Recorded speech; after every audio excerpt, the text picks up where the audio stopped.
हरि ओम तत्सत। मेरे प्रिय मित्रों, योगिनी एकादशी नाम ही रहस्यमय शक्ति और आध्यात्मिक अनुशासन का बोध कराता है। योगिनी योग की एक महिला अभ्यासक को दर्शाती है जिसने इंद्रियों और मन पर महारत हासिल कर ली है, जो अक्सर दिव्य स्त्री ऊर्जा और गहरी आध्यात्मिक अंतर्दृष्टि से जुड़ी होती है। एकादशी, जैसा कि आप जानते हैं, प्रत्येक चंद्र पखवाड़े का 11वां दिन है। एक ऐसा दिन जो विशेष रूप से उपवास और भगवान विष्णु की भक्ति के लिए समर्पित है। लेकिन यह विशेष एकादशी, मेरे प्रियजनों, एक अद्वितीय शक्ति रखती है। यह आषाढ़ मास के कृष्ण पक्ष में आती है और इस वर्ष की योगिनी एकादशी को और भी खास क्या बनाता है? दिव्य ऊर्जाओं का एक संगम। यह सूर्य के आर्द्रा नक्षत्र में गोचर के साथ इसका संरेखण है। आर्द्रा के सूर्य दिन, जैसा कि इसे अक्सर कहा जाता है, आर्द्रा में सूर्य का दिन। आइए इस पवित्र दिन में निहित अर्थों की परतों में गहराई से उतरें। एकादशी व्रत का अभ्यास, एकादशी के दिन उपवास का पालन केवल एक प्राचीन अनुष्ठान नहीं है। यह हमारे उत्थान के लिए डिजाइन किया गया एक गहरा आध्यात्मिक विज्ञान है। हमारे प्राचीन ऋषियों ने अपनी अनंत ज्ञान और मानव सूक्ष्म शरीर और ब्रह्मांडीय लय के साथ इसके संबंध की गहरी समझ में इस व्रत का विधान किया। उपवास क्यों करें? क्या यह केवल शरीर को नकारना है? नहीं मेरे एमाइट्रोन, उपवास एक उपकरण है, एक शक्तिशाली साधन। जब हम अपनी पाचन तंत्र पर बोझ कम करते हैं तो जो ऊर्जा अन्यथा पाचन में खपत होती है वह पुनर्निर्देशित हो जाती है। यह मुक्त ऊर्जा तब उच्च उद्देश्यों के लिए उपयोग की जा सकती है, चिंतन के लिए, प्रार्थना के लिए, आत्मनिरीक्षण के लिए और अपने भीतर के दिव्य से जुड़ने के लिए। यह केवल भौतिक शरीर को ही नहीं बल्कि सूक्ष्म ऊर्जा चैनलों, नाड़ियों को भी साफ करता है, जिससे प्राण, जीवन शक्ति अधिक स्वतंत्र रूप से प्रवाहित हो पाती है। एकादशी पर हम जानबूझकर अनाज, विशेष रूप से चावल और कुछ दालों से परहेज करते हैं। यह मनमाना नहीं है। अनाज को चंद्र ऊर्जा को अवशोषित और संग्रहित करने के लिए माना जाता है। एकादशी पर ये ऊर्जाएं विशेष रूप से शक्तिशाली होती हैं और अनाज का सेवन किसी को उनके उतार चढ़ाव वाले प्रभावों के प्रति अधिक संवेदनशील बना सकता है, जिससे मानसिक अशांति हो सकती है। उनसे बचकर हम ध्यान और आध्यात्मिक एकाग्रता के लिए अनुकूल एक अधिक स्थिर आंतरिक वातावरण बनाते हैं। एकादशी का सच्चा सार, हालांकि, शारीरिक संयम से परे है। यह व्रत का दिन है जिसका अर्थ केवल उपवास नहीं बल्कि एक प्रतिज्ञा, एक पवित्र संकल्प है। यह भक्ति के लिए खुद को और अधिक समर्पित करने की प्रतिज्ञा है। यह हमारे विचारों, शब्दों और कार्यों को शुद्ध करने की प्रतिज्ञा है। डिवाइन को याद करने की प्रतिज्ञा है। भगवान विष्णु, ब्रह्मांड के संरक्षक, ब्रह्मांडीय व्यवस्था और कृपा के प्रतीक। अब आइए हम विशेष रूप से योगिनी एकादशी पर अपना ध्यान केंद्रित करें। हमारे पवित्र प्राचीन ग्रंथ, पुराण, इस विशेष उपवास की प्रभावकारिता के बारे में बहुत कुछ कहते हैं। इसे पापों का शक्तिशाली शोधक, बाधाओं को दूर करने वाला और आध्यात्मिक गुणों का दाता माना जाता है। ब्रह्म वैवर्त पुराण योगिनी एकादशी से जुड़ी कहानी को बताता है और यह एक ऐसी कहानी है जो सबसे गंभीर कर्मों को भी शुद्ध करने की शक्ति को प्रकाशित करती है। मुझे आपके लिए इसे सुनाने की अनुमति दें। एक बार कुबेर नाम के एक शक्तिशाली और समृद्ध राजा थे जो देवताओं के कोषाध्यक्ष थे, जो अलकापुरी में रहते थे। वे भगवान शिव के महान भक्त थे।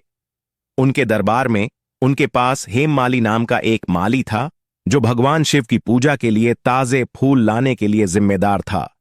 हेममाली का विवाह एक सुंदर महिला स्वरूपावती से हुआ था जिससे वह बहुत प्यार करता था। एक दिन अपनी पत्नी के साथ व्यस्त होकर हेममाली ने अपने कर्तव्य की उपेक्षा की। वह घर पर रुका रहा। राजा के लिए फूल इकट्ठा करने का समय चूक गया। राजा कुबेर देरी और फूलों की अनुपस्थिति को देखकर क्रोधित हो गए। उन्होंने हेममाली को खोजने के लिए अपने दूत भेजे। जब हेममाली को राजा के सामने लाया गया, डर से कांपते हुए कुबेर ने अपने क्रोध में उसे श्राप दिया।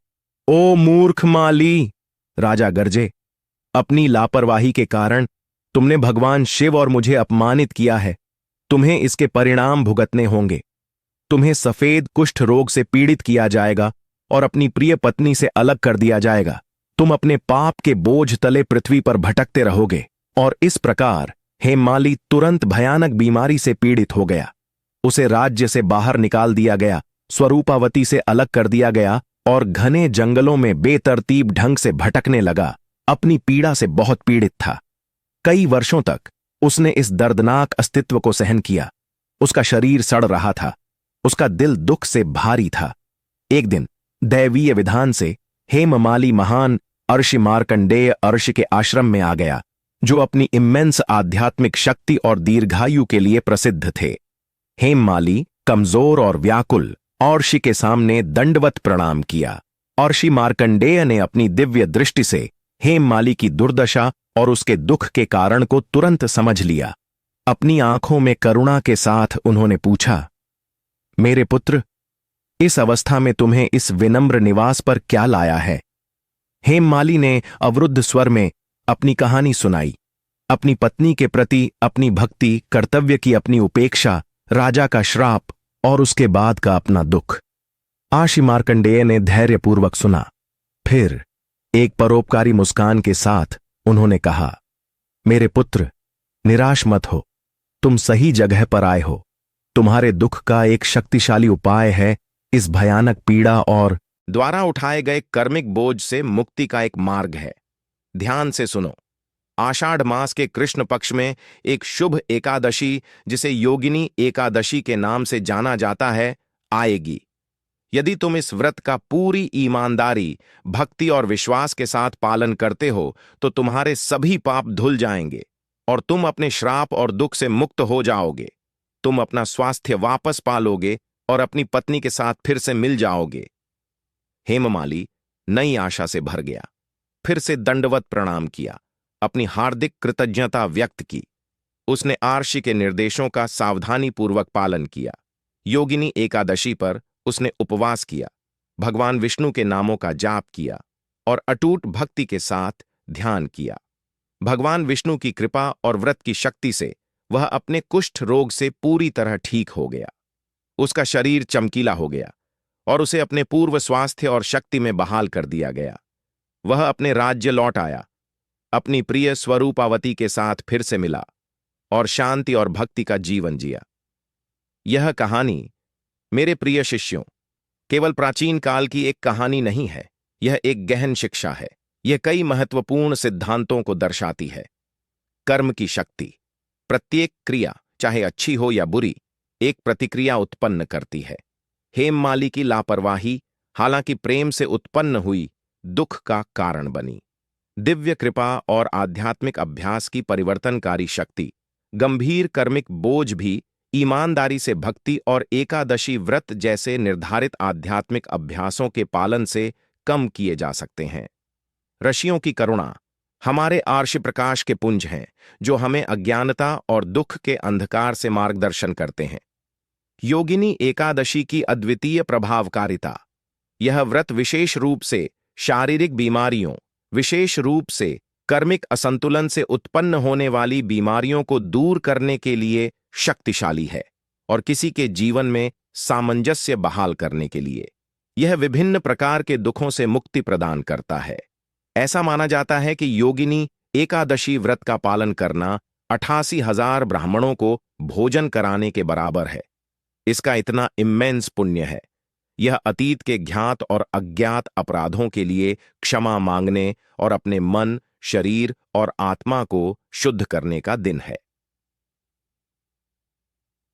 अब आइए हम आज के दूसरे महत्वपूर्ण पहलू पर अपना ध्यान केंद्रित करें, मेरे एमिट्रॉन। सूर्य का आर्द्रा नक्षत्र में गोचर। आर्द्रा के सूर्य दिन। यह संगम योगिनी एकादशी की आध्यात्मिक आवृत्तियों को बढ़ाता है। वैदिक ज्योतिष में नक्षत्र चंद्रमहल हैं, राशियों के विभाजन। 27 नक्षत्र हैं, प्रत्येक की अपनी अनूठी विशेषताएं, देवता और प्रभाव हैं। नक्षत्र है जो मिथुन राशि के 6 डिग्री 40 मिनट से 20 डिग्री तक फैला हुआ है। इसके अधिपति देवता रुद्र हैं, जो भगवान शिव का एक उग्र रूप है, जो तूफानों, परिवर्तन और कभी-कभी विनाश से जुड़ा है, लेकिन अंततः पुनर्जनन और उपचार की ओर ले जाता है। इसका प्रतीक एक आंसू की बूंद है, जो दुख और आंसू की सफाई शक्ति दोनों को इंगित कर सकता है, एक मुक्ति, एक शुद्धि। जब सूर्य प्रकाश, जीवन और चेतना का स्रोत आर्द्रा में प्रवेश करता है, तो यह पृथ्वी पर एक विशेष ऊर्जा लाता है। सूर्य आत्मा, आत्मा और हमारी जीवन शक्ति का प्रतिनिधित्व करता है। आर्द्रा रुद्र से अपने संबंध के साथ गहन ऊर्जा की अवधि को दर्शाता है, जो अक्सर वर्षा, तूफानों और गहरे मंथन से जुड़ा होता है। ऐतिहासिक रूप से भारत के कई हिस्सों में सूर्य का आर्द्रा में प्रवेश मानसून के मौसम की शुरुआत का प्रतीक है। पहली बारिश, अक्सर गरज और बिजली के साथ, एक सफाई, पुराने को धोना और पृथ्वी के कायाकल्प का प्रतीक है। जिस तरह पृथ्वी इन शक्तिशाली बारिशों से शुद्ध होती है, उसी तरह इस अवधि के दौरान हमारा आंतरिक स्व भी शुद्ध हो सकता है। आर्द्रा का रुद्र पहलू भ्रमों को काटने, जिसे बदलने की आवश्यकता है, उसका सामना करने का समय इंगित करता है। यह पुरानी आदतों को तोड़ने, भावनात्मक अवरोधों को दूर करने और गहरे आंतरिक परिवर्तनों से गुजरने के लिए एक शक्तिशाली ऊर्जा है। जब आर्द्रा की यह उग्र, परिवर्तनकारी ऊर्जा योगिनी एकादशी की शुद्धि ऊर्जा के साथ मिलती है, तो सिनर्जी बहुत अधिक होती है। इसका अर्थ है कि इस दिन किए गए आध्यात्मिक प्रयास बहुत अधिक बढ़ जाते हैं। एकादशी का शुद्ध बल आर्द्रा के परिवर्तनकारी बल से तेज हो जाता है। यह एक ऐसा दिन है जब शुद्धि के लिए हमारी प्रार्थनाएं नकारात्मक कर्मों को दूर करने के लिए, उपचार के लिए और आध्यात्मिक विकास के लिए विशेष रूप से शक्तिशाली होती है। इसे इस तरह सोचें, एकादशी व्रत हमारे अस्तित्व के क्षेत्र को तैयार करता है, इसे उपजाऊ बनाता है। आर्द्रा ऊर्जा सूर्य की उपस्थिति से प्रवर्धित होकर फिर एक शक्तिशाली बारिश की तरह कार्य करती है, अशुद्धियों को धो देती है और हमारी आध्यात्मिक आकांक्षाओं के बीजों को पोषित करती है। अब मेरे प्रियजनों, आइए हम इस पवित्र दिन के व्यावहारिक पालन पर चर्चा करें। योगिनी एकादशी व्रत एक दिन पहले, दशमी 10वें दिन को कुछ खाद्य पदार्थों से परहेज करके और मानसिक शुद्धि सुनिश्चित करके शुरू होता है। योगिनी एकादशी के दिन आज 1 सुबह जल्दी स्नान, सुबह जल्दी उठें, अधिमानतः सूर्योदय से पहले, और एक शुद्ध स्नान करें। यह पवित्र दिन के लिए शरीर को तैयार करने के लिए शुद्ध का प्रतीक है। 2 संकल्प, प्रतिज्ञा। स्नान करने के बाद उपवास को ईमानदारी से पालन करने के लिए एक गंभीर प्रतिज्ञा, संकल्प लें। आप मानसिक या मौखिक रूप से अपना इरादा बता सकते हैं। मैं भगवान विष्णु को प्रसन्न करने, अपने पापों को शुद्ध करने और उनके दिव्य आशीर्वाद की तलाश करने के लिए इस योगिनी एकादशी व्रत का पालन करता हूं। उपवास, निर्जला व्रत, पानी रहित उपवास, यह सबसे कठोर रूप है, जहां एकादशी के सूर्योदय से लेकर द्वादशी 12वें दिन के सूर्योदय तक कोई भोजन या पानी का सेवन नहीं किया जाता है। यह उन लोगों के लिए है जिनके पास मजबूत शारीरिक और आध्यात्मिक क्षमता है। फलाहारी व्रत, फल उपवास। आप फल, दूध, पानी और गैर अनाज की चीजें जैसे आलू, कुछ सब्जियां जैसे लौकी, कद्दू, अरबी और सूखे मेवे का सेवन कर सकते हैं। अनाज, चावल, गेहूं, सभी दालें, मसूर, प्याज, लहसुन और मांसाहारी भोजन से बचें। उपवास का वह स्तर चुनें जो आपकी शारीरिक स्थिति के अनुकूल हो। इरादा और भक्ति सर्वोपरि है, केवल उपवास की कठोरता नहीं। भगवान विष्णु की पूजा। भगवान विष्णु की पूजा के लिए समय समर्पित करें। उन्हें फूल, तुलसी के पत्ते, वे उन्हें विशेष रूप से पसंद करते हैं, धूप और दीपक अर्पित करें। महामंत्र, हरे कृष्ण कृष्ण कृष्ण हरे हरे, हरे राम राम राम हरे हरे, या ओम नमो भगवते वासुदेवाय जैसे मंत्रों का जाप करें। यदि आप कर सकते हैं तो विष्णु सहस्र नाम, भगवान विष्णु के 1000 नामों का पाठ करें। श्रीमद् भागवतम या अन्य पुराणों से कहानियां पढ़ें जो भगवान विष्णु और उनके अवतारों का महिमा मंडन करती हैं। ध्यान, भगवान विष्णु के दिव्य रूप पर या बस अपनी सांस पर ध्यान केंद्रित करते हुए मौन ध्यान में बैठें। जप, मंत्रोच्चार, अपने चुने हुए मंत्र का निरंतर जप करें। गिनने के लिए माल का प्रयोग करें। सत्संग, आध्यात्मिक संगति, यदि संभव हो तो अन्य भक्तों के साथ समय बिताएं, आध्यात्मिक विषयों पर चर्चा करें और एक साथ जप करें। नरवै, बचें, दिन में सोने, गपशप करने, क्रोध करने और किसी भी प्रकार के नकारात्मक विचारों या कार्यों से बचें। अपने मन को डिवाइन पर केंद्रित रखें। नरवै जागरण, रात भर जागरण। यदि संभव हो तो रात भर जागते रहें, जप और प्रार्थना करें। यह अत्यधिक पुण्यकारी है। द्वादशी पर व्रत तोड़ना। व्रत को द्वादशी पर विशेष पारण समय के दौरान तोड़ा जाना चाहिए। यह समय आमतौर पर पंचांग हिंदू कैलेंडर में दिया जाता है। इसे बहुत जल्दी या बहुत देर से तोड़ने से लाभ समाप्त हो सकते हैं। सबसे पहले एकादशी के अनुरूप थोड़े से भोजन का सेवन करके व्रत तोड़ें। पारंपरिक रूप से चावल का एक दाना या एक तुलसी का पत्ता। अपना भोजन करने से पहले किसी ब्राह्मण या जरूरतमंद व्यक्ति को भोजन कराएं। याद रखें, लक्ष्य खुद को भूखा रखना नहीं है, बल्कि अपनी ऊर्जा को आध्यात्मिक परस्यूट्स की ओर पुनर्निर्देशित करना है। यदि आप अस्वस्थ हैं, बुजुर्ग हैं या गर्भवती हैं, तो व्रत का पालन इस तरह से करें जो आपके लिए सुरक्षित और स्वस्थ हो। शायद फल और दूध का सेवन करके, या बस मानसिक शुद्धि और भक्ति पर ध्यान केंद्रित करके। भगवान विष्णु करुणामय हैं और हमारी सीमाओं को समझते हैं। मेरे प्रिय शिष्यों, योगिनी एकादशी व्रत का पालन करने के लाभ विशेष रूप से इस शुभ आर्द्रा के सूर्य दिन पर कई गुना है। पापों का शुद्धि, पापनाशक, जैसा कि हेममाली की कहानी दर्शाती है। यह व्रत संचित पापों और नकारात्मक कर्मों का एक शक्तिशाली शोधक है। रोगों से मुक्ति, रोग मुक्ति। यह विशेष रूप से कर्मिक असंतुलन के कारण होने वाले त्वचा रोगों और अन्य बीमारियों को दूर करने के लिए फायदेमंद है। समृद्धि और कल्याण, सुख समृद्धि। जब किसी का कर्म शुद्ध हो जाता है तो समृद्धि और कल्याण का मार्ग स्पष्ट हो जाता है। आध्यात्मिक विकास, आध्यात्मिक उन्नति। यह भक्ति, अनुशासन और डिवाइन के साथ गहरा संबंध विकसित करने में मदद करता है। मोक्ष, मुक्ति। अंततः एकादशियों का ईमानदारी और निरंतर पालन जन्म और मृत्यु के चक्र से मुक्ति के मार्ग पर प्रगति करने में मदद करता है। इच्छाओं की पूर्ति, इच्छा पूर्ति। राइटियस इच्छाएं भक्ति के साथ पीछा की गईं। इस व्रत से प्राप्त कृपा के माध्यम से पूरी की जा सकती हैं। इस दिन जैसे ही सूर्य आर्द्रा में प्रवेश करता है, परिवर्तनकारी ऊर्जाएं बढ़ जाती है। यह पुरानी आदतों को छोड़ने, शिकायतों को दूर करने, क्षमा करने और एक नए शुद्ध स्व को अपनाने का एक आदर्श दिन है। जिस तरह पृथ्वी मानसून का इंतजार करती है ताकि उसकी सूखी त्वचा उतर जाए और नए जीवन के साथ फूट पड़े, उसी तरह हम भी इस ऊर्जा का उपयोग खुद को नवीनीकृत करने के लिए कर सकते हैं। 1. सत्य बोलें। व्रत के दौरान और सामान्य जीवन में भी सत्य का पालन करें। 2. क्रोध त्यागें। मन में किसी के प्रति भी क्रोध या ईर्ष्या न लाएं। 3. ब्रह्मचर्य का पालन। एकादशी के दिन ब्रह्मचर्य का पालन करना अत्यंत महत्वपूर्ण है। 4. मंत्र जप।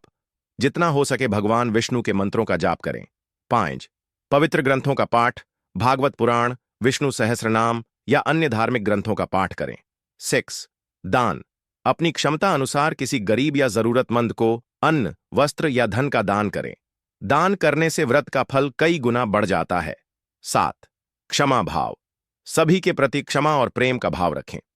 8. तुलसी सेवन। पारण के समय तुलसी का पत्ता ग्रहण करें। तुलसी भगवान विष्णु को अत्यंत प्रिय है। क्या न करें। 1. अनाज का सेवन। चावल, गेहूं, जौ, दालें, मूंग, मसूर, चना आदि, मैदा, सूजी, बेसन, इन सभी अनाजों का सेवन न करें। 2.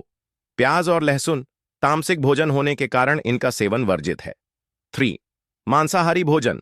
किसी भी प्रकार के मांसाहारी भोजन का सेवन न करें। 4. नशीले पदार्थ, शराब, तंबाकू, सिगरेट आदि का सेवन बिल्कुल न करें। 5. दिन में सोना। एकादशी के दिन में सोना वर्जित माना गया है, इससे व्रत का फल नष्ट होता है। 6. बाल काटना, शेविंग। एकादशी के दिन बाल काटना या शेविंग करना शुभ नहीं माना जाता। 7. अपशब्द, निंदा। किसी की भी निंदा न करें, अपशब्द न बोलें और विवादों से दूर रहें। 8. दूसरे का अन्न खाना। एकादशी के दिन किसी दूसरे के घर का अन्न न खाएं। आर्थिक लाभ कैसे प्राप्त करें? धन प्राप्ति के लिए विशेष उपाय। मेरे प्रिय शिष्यों, जब हम आध्यात्मिक शुद्धि की बात करते हैं तो यह केवल परलोक के लिए नहीं होती। जब हमारा मन शरीर और आत्मा शुद्ध होते हैं तो हम ब्रह्मांडीय ऊर्जाओं के साथ अधिक सामंजस्य बिठाते हैं। यह सामंजस्य हमारे भौतिक जीवन में भी सकारात्मक बदलाव लाता है, जिसमें आर्थिक समृद्धि भी शामिल है। योगिनी एकादशी के इस पावन दिन पर कुछ विशेष उपाय हैं जो आपके जीवन में धन और समृद्धि को आकर्षित करने में सहायक हो सकते हैं। 1. शुद्ध भावना से दान। जैसा कि मैंने पहले भी कहा, दान का बहुत महत्व है। इस दिन अपनी क्षमता अनुसार जरूरतमंदों को अन्न, वस्त्र या धन का दान करें।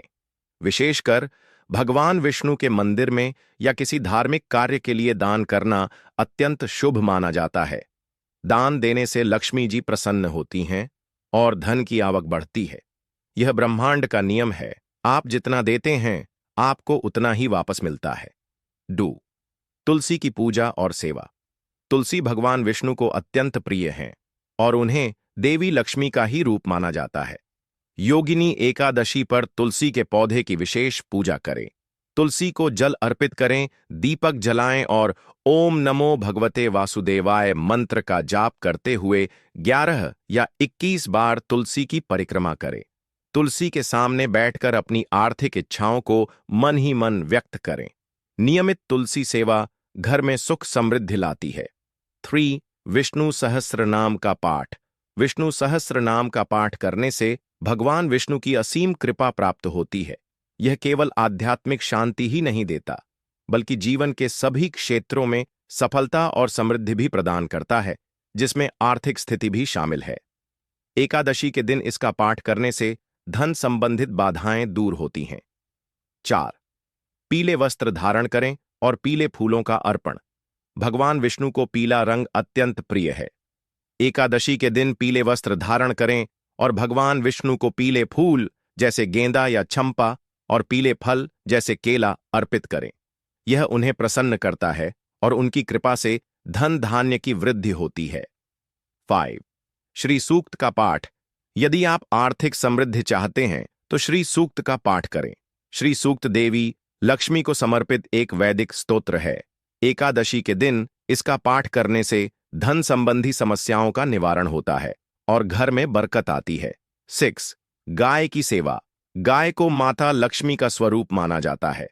यदि संभव हो तो इस दिन गाय को हरा चारा या गुड़ खिलाएं। गौ सेवा से भगवान विष्णु और देवी लक्ष्मी दोनों प्रसन्न होते हैं, जिससे आर्थिक समृद्धि के द्वार खुलते हैं। 7. संकल्प और सकारात्मक दृष्टिकोण। सबसे महत्वपूर्ण बात यह है कि आप अपने संकल्प को शुद्ध रखें। जब आप व्रत करें तो केवल आध्यात्मिक लाभ के लिए ही नहीं, बल्कि एक सकारात्मक दृष्टिकोण के साथ करें कि यह आपके जीवन में समग्र कल्याण और समृद्धि लाएगा।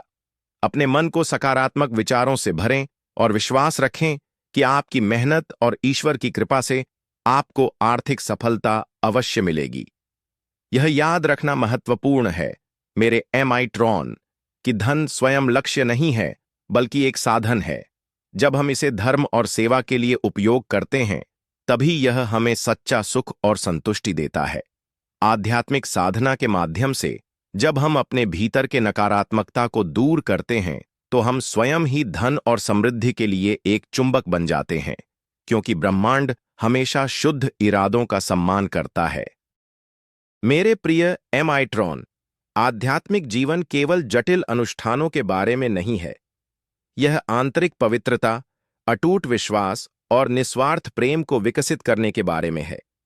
योगिनी एकादशी जैसे ये व्रत हमें अपने मन और इंद्रियों को अनुशासित करने और अपने ध्यान को डिवाइन की ओर निर्देशित करने में मदद करने के लिए सहायता और ढांचे हैं। केवल यांत्रिक रूप से अनुष्ठान न करें, प्रक्रिया में अपने दिल, अपने मन और अपनी आत्मा को संलग्न करें। भगवान विष्णु की उपस्थिति को महसूस करें, अपने भीतर हो रही शुद्धि को महसूस करें। हेममाली की कहानी एक अनुस्मारक हो कि डिवाइन मर्सी के लिए कोई पाप बहुत बड़ा नहीं है, जब सिंसियर रिपेंटेंस और भक्ति के साथ संपर्क किया जाता है। आर्द्रा की ऊर्जा अपने सफाई तूफानों के साथ आपको याद दिलाती है कि परिवर्तन में अक्सर पुराने को तोड़ना शामिल होता है, ताकि नए के लिए जगह बन सके। इस ऊर्जा को अपनी आंतरिक अशुद्धियों, अपनी शंकाओं, अपने डर को दूर करने के लिए अपनाएं। योगिनी एकादशी का आपका यह आर्द्रा के सूर्य दिन पर पालन आपको गहरी शांति, शुद्धि और डिवाइन के साथ एक कभी गहरा संबंध प्रदान करे। आपका मार्ग भक्ति और ज्ञान के प्रकाश से प्रकाशित हो। हरि ओम तत्सत।